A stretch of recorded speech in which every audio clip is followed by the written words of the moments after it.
ఇయ్యాల బల్కంపేట ఎల్లమ్మ తల్లి కళ్యాణం కదా, మరి మన సీత ఆడికి పోయింది, ఏం చేస్తుందో చూడాలి కదా. ఏ లోపలికే పోనిత్తలేరే అవ్వ, ఫుల్ మంది జనాలు ఉన్నారు. ఇగో చూడు ఎంత మంది బార్గేట్లు పెట్టి పోతనే ఉన్నారు, అసలు నన్నే లోపలికి పోనిత్తలేరు. అగో చూడు పోలీసు వాళ్ళేమో ఆడ. మరి నువ్వెందుకు పోయినవే? ఇంకెందుకు అత్తరే మొద్దుమొక్కందానా, ఎల్లమ్మ కళ్యాణం చూద్దామని వచ్చిన. అందరు లెక్కనే నేను అత్తిని, ఈడ చూస్తేనేమో ఇంతమంది జనాలు ఉన్నారు.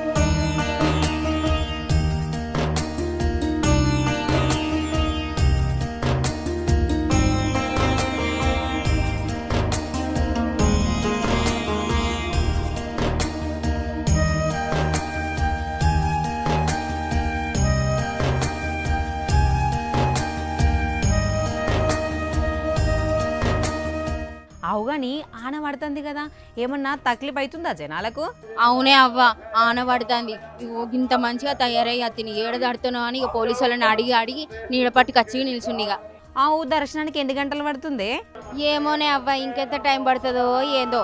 పొద్దుగాలు ఎప్పుడో వచ్చిన ఏలువారంగా ఇప్పటిదాకా వీళ్ళు లైన్లోనే ఉన్నారు, నేను వాళ్ళ ముంగట నేను ఉన్నా. చాలా మంది యూత్ వాళ్ళు కూడా అమ్మవారి కళ్యాణం చూడడానికి అయితే రావడం జరిగింది. చెప్పండి, ఎక్కడి నుండి వచ్చావు తమ్ముడు? ఎట్లా ఎంతసేపు అయింది నువ్వు క్యూ లైన్ లో నిల్చొని? మార్నింగ్ 5 నుంచి వచ్చాం. మార్నింగ్ 5 వస్తే ఈ టైం అయిందా? సో దర్శనం కాలేదా? ఎట్లున్నాయి ఇక్కడ ఏర్పాట్లు అన్నీ? ఇప్పటికైతే ఓకే. సో చూసారు కదా, భక్తులు కూడా చాలా సంతోషంగా ఉండడం అయితే జరిగింది. సరే, ఇక నా ముచ్చట నీ ముచ్చట ఏంది కానీ, మునుం బట్టి ఆ తల్లి కళ్యాణం గురించి ఇంకిన్ని ముచ్చట చెప్పు. ఏం తీసుకొస్తున్నారు, ఎక్కడి నుండి వస్తున్నారమ్మా? డెంటల్ కాలేజ్ బాలాజీ నగర్ నుంచి. బాలాజీ నగర్ నుండి వస్తున్నారా? అమ్మవారికి ఏం తీసుకొస్తున్నారు కళ్యాణంకి? మేమండి పొడి బియ్యం తీసుకొని వస్తున్నానండి, బట్టలు పొడి బియ్యం తీసుకొని వస్తాను, ప్రతి సంవత్సరం వస్తాను. బట్టలు పొడి బియ్యం ప్రతి సంవత్సరం తీసుకొని వస్తున్నారా? అవునండి, ప్రతి సంవత్సరం తీసుకొని వస్తామండి. సో ఇక్కడ ఒక అంకుల్ ఉన్నారు, మాట్లాడే ప్రయత్నం చేద్దాం. చెప్పండి సార్, ఎక్కడి నుండి వచ్చారు? మేము ఐడిపిఎల్ గిరినగర్ నుంచి వచ్చామండి. ఓకే, సో అమ్మవారి కళ్యాణం చూడడానికా? అవునండి, ఫస్ట్ సార్ వచ్చినాము, బాగుంటుందని అందరూ. ఇంతకు ముందు ఎప్పుడు రాలేరా అమ్మవారి కళ్యాణానికి? రాలేదండి. ఓకే, అమ్మవారి దర్శనానికి వస్తుంటారా? ఓకే, బాగుంది, అమ్మవారి కటాకు అంతా బాగుంటుందండి. అమ్మవారి దర్శనం చేసుకుంటాం, అన్ని కోరికలన్నీ మంచిగా తీరుతాయండి. అంటే ఇక్కడికి ముందు వచ్చినప్పుడు మీ కోరికలు తీరాయా?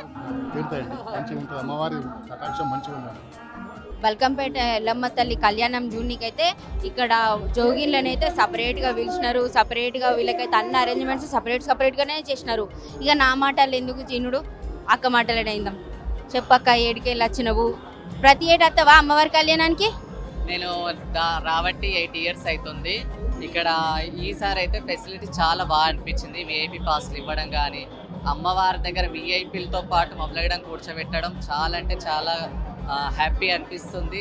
ఎంత హ్యాపీ అంటే చెప్పలేము, ఇంకా చాలా అంటే చాలా హ్యాపీ అనిపిస్తుంది. అమ్మవారితో జోగులకం చేసుకుంటాము, అమ్మవారితో జోగు కళ్యాణం చేసుకుంటాం కాబట్టి చాలా సంతోషం అనిపిస్తుంది. అందరూ బాగుండాలి, అందులో నిగడంగా ఉండాలని కోరుకుంటున్నాను. అమ్మవారు కోరింది కొంగులేస్తుంది, అడిగింది అమలు చేస్తుంది. మేమైతే జోగులకం చేసుకొని చాలా అంటే చాలా హ్యాపీగా ఉన్నాం. అమ్మవారు ఏం పట్టుకొచ్చినావు అమ్మవారికి? మరి అమ్మవారికి చీరే, సారే, పట్టు వస్త్రాలు అవి తీసుకొని వచ్చాము. మేమైతే చాలా అంటే చాలా సంతోషం అనిపిస్తుంది ఈసారి మాత్రం. అసలు ఒకలా ఇద్దరు ఎంతమంది అమ్మవారికి బట్టలు తీసుకొచ్చిళ్ళు, సాములూరికి బట్టలు పట్టుకొచ్చిళ్ళు, ఆ బంగారు చీర పట్టుకొచ్చిళ్ళు.